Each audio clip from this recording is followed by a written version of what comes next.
ప్రతి వానికి తగిన మెప్పు దేవుని వలన కలగబోతుంది.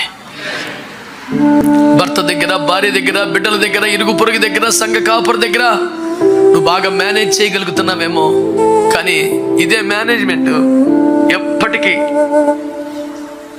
నీకు అక్కడికి వస్తుంది, నిన్ను గెలిపిస్తుంది అని మాత్రం అనుకోకు.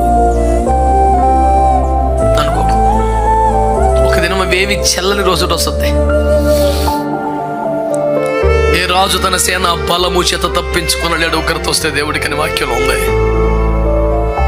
You cannot simply escape from the judgment throne of Jesus Christ.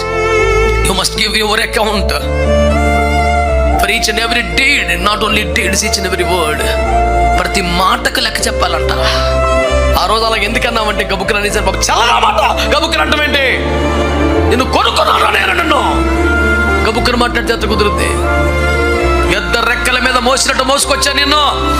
మీరు నాకు స్వకీయ సంపాద్యంగా, నాకు స్వాస్థ్యంగా మీరు ఉండాలన్నాడు ఆయన. ఏదో ఒక మాట చెల్లుబాటు అవ్వదో.